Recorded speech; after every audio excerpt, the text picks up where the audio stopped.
ಎಲ್ಲ ನನ್ನ ಪ್ರೀತಿಯ ವೀಕ್ಷಕರುಗಳಿಗೆ ನನ್ನ ಪ್ರೀತಿಯ ನಮನಗಳು. ಕಂಟೆಂಟ್ ಚೆನ್ನಾಗಿದ್ದರೆ ಕಡಿಮೆ ಬಜೆಟ್ ಸಿನಿಮಾನೂ ದೊಡ್ಡ ಮಟ್ಟದಲ್ಲಿ ಯಶಸ್ಸು ಗಳಿಸಲು ಸಾಧ್ಯ ಎಂಬುದನ್ನು ಸೂ ಫ್ರಮ್ ಶೋ ಸಾಬೀತುಪಡಿಸಿದೆ. ಕನ್ನಡದ ಗಡಿ ದಾಟಿದ ಮಲಯಾಳಂನಲ್ಲೂ ತೆಲುಗಿನಲ್ಲೂ ಪ್ರೇಕ್ಷಕರು ರಂಜಿಸಿ ಇದೀಗ ಹಿಂದಿಗೆ ಹಾರಲು ಸಿದ್ಧತೆ ನಡೆಸುತ್ತಿದೆ.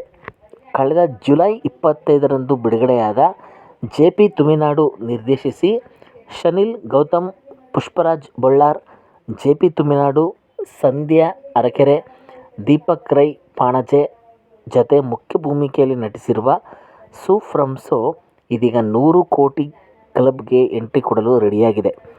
ಅದೇ ಖುಷಿಯಲ್ಲಿ ಚಿತ್ರದ ಯಶಸ್ಸು, ಮುಂದಿನ ಪ್ರಾಜೆಕ್ಟ್ಗಳ ಬಗ್ಗೆ ರವಿಯಣ್ಣ ಪಾತ್ರದ ಶನಿಲ್ ಗೌತಮ್ ಮತ್ತು ಭಾವ ಪಾತ್ರದಲ್ಲಿ ನಟಿಸಿರುವ ಪುಷ್ಪರಾಜ್ ಬೊಳ್ಳಾರ್ ಮಾತನಾಡಿದ್ದಾರೆ. ರವಿಯಣ್ಣ ಪಾತ್ರ ಮಾಡಿದ ಶನಿಲ್ ಗೌತಮ್ ಖಾಸಗಿ ಬ್ಯಾಂಕ್ ಮ್ಯಾನೇಜರ್ ಆಗಿದ್ದರು. ಶನಿಲ್ ಗೌತಮ್ 2013ರಲ್ಲಿ ಸಿನಿಮಾ ಕನಸಿಗೆ ಬೆನ್ನತ್ತಿ ಕೆಲಸಕ್ಕೆ ರಾಜೀನಾಮೆ ಕೊಟ್ಟು ಆಡಿಷನ್ ಮೂಲಕ ರಾಜ್ಬಿ ಶೆಟ್ಟಿ ನಿರ್ದೇಶಿಸಿದ ಒಂದು ಮೊಟ್ಟೆಯ ಕತೆ ತಂಡ ಸೇರಿದರು. ನಂತರ ನಟನೆಯ ಜತೆಗೆ ಬರವಣಿಗೆ ಮತ್ತು ನಿರ್ದೇಶನದ ವಿಭಾಗದಲ್ಲೂ ತೊಡಗಿಸಿಕೊಂಡಿರುವ ಅವರು ಸರ್ಕಾರಿ ಹಿರಿಯ ಪ್ರಾಥಮಿಕ ಶಾಲೆ, ಗರುಡಗಮನ, ವೃಷಭವಾಹನ, ಕಾಂತಾರ ಮತ್ತು ಇದೀಗ ಕಾಂತಾರ ಚಾಪ್ಟರ್ 1 ಚಿತ್ರದ ಸ್ಕ್ರಿಪ್ಟ್ನಲ್ಲೂ ಕೆಲಸ ಮಾಡಿದ್ದಾರೆ. ಶನಿಲ್ ಗುರು ಅಂತಿದ್ದ ಹೆಸರು ಸೂ ಫ್ರಮ್ ಶೋ ಚಿತ್ರದಲ್ಲೇ ಶನಿಲ್ ಗೌತಮ್ ಎಂದು ಬದಲಿಸಿಕೊಂಡ ಅವರು 2023ರ ಆಗಸ್ಟ್ನಲ್ಲಿ ಗೃಹಸ್ಥಾಶ್ರಮ ಪ್ರವೇಶಿಸಿದ್ದಾರೆ. ಹೆಸರು ಬದಲಾಯಿಸಿದ ಪರಿಣಾಮವೋ ಮನೆಗೆ ಮಡದಿ ಬಂದ ಕಾಲ್ಗುಣವೋ ಗೊತ್ತಿಲ್ಲ. ಆದರೆ ಕಾಕತಾಳೀಯ ಎಂಬಂತೆ ಈ ಯಶಸ್ಸು ದೊರೆತಿರುವುದು ತುಂಬ ಖುಷಿ ನೀಡಿದೆ.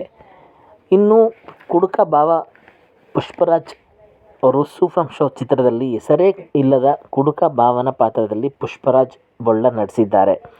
ಬಂದರೋ ಭಾವ ಬಂದರೋ ಹಿನ್ನೆಲೆ ಸಂಗೀತಕ್ಕೆ ತಕ್ಕಂತೆ ಮುಖ ಅರಳಿಸಿಕೊಂಡು ನಗುತ್ತಾ ತೆರೆಯ ಮೇಲೆ ಬರುವ ಭಾವ ಕೇವಲ ತಮ್ಮ ಎಂಟ್ರಿಯಿಂದಲೇ ಜನರನ್ನು ನಗೆಕಡಲಲ್ಲಿ ತೇಲಿಸುತ್ತಿದ್ದಾರೆ.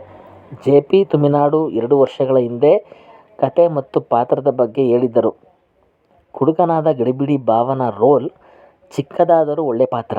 ನೀವು ಮಾಡೋ ರೀತಿ ಮಾಡಿದರೆ ದೊಡ್ಡ ಪಾತ್ರವಾಗುತ್ತದೆ ಎಂದಿದ್ದರು. 25 ವರ್ಷಗಳಿಂದ ನಾಟಕ, 12 ವರ್ಷಗಳಿಂದ ಸಿನಿಮಾ ಮಾಡುತ್ತಿದ್ದೇನೆ. ಹೀಗಾಗಿ ಕುಡುಕನಾಗಿ ಹಲವು ಬಾರಿ ನಟಿಸಿದ್ದೇನೆ. ಆದರೆ ನಿರ್ದೇಶಕರು ನಾಟಕದ ಕುಡುಕ ಬೇಡ, ಹೊಸ ರೀತಿಯ ಕುಡುಕ ಬೇಕು ಅಂದರು. ಅದಕ್ಕಾಗಿ ಮದ್ಯ ಸೇವಿಸದಿದ್ದರೂ ಬಾರ್ನಲ್ಲಿ ಕುಡಿದು ತೂರಾಡುವವರನ್ನು ಗಮನಿಸಿದ್ದು ಇದೆ ಎಂದು ಮಾಹಿತಿ ನೀಡಿದ್ದಾರೆ. ಸೂ ಫ್ರಮ್ ಶೋ ಯಶಸ್ಸಿನಿಂದ ಪುಷ್ಪರಾಜ್ ಬೊಳ್ಳಾರ್ ಅವರಿಗೆ 12 ಅವಕಾಶಗಳು ಬಂದಿವೆಯಂತೆ. ಅಂದಹಾಗೆ ಸೂ ಫ್ರಮ್ ಶೋ ಯಶಸ್ಸಿನ ಬೆನ್ನಲ್ಲೇ ಪುಷ್ಪರಾಜ್ ಅವರಿಗೆ ಕನ್ನಡ, ತುಳು ಮತ್ತು ಒಂದು ಮಲಯಾಳಂ ಚಿತ್ರದಲ್ಲಿ ಆಫರ್ ಬಂದಿದೆಯಂತೆ. ಆದರೆ ಅವರು ಇನ್ನೂ ಸೂ ಫ್ರಮ್ ಶೋ ಪ್ರಚಾರದಲ್ಲಿ ಬ್ಯುಸಿ ಇರುವ ಕಾರಣ ಯಾವುದನ್ನೂ ಒಪ್ಪಿಕೊಂಡಿಲ್ಲ. ಜೆ.ಪಿ. ತುಮಿನಾಡು ನಾಟಕಗಳಲ್ಲಿ ಅಭಿನಯಿಸಿದ ನನಗೆ ಹಾಗೂ ತಂಡದ ಎಲ್ಲರಿಗೂ ಅವರ ಸ್ಕ್ರಿಪ್ಟ್ ಮೇಲೆ ಭರವಸೆ ಇತ್ತು. ಏಕೆಂದರೆ ಅವರದು ಸೂಕ್ಷ್ಮ ಬರವಣಿಗೆ.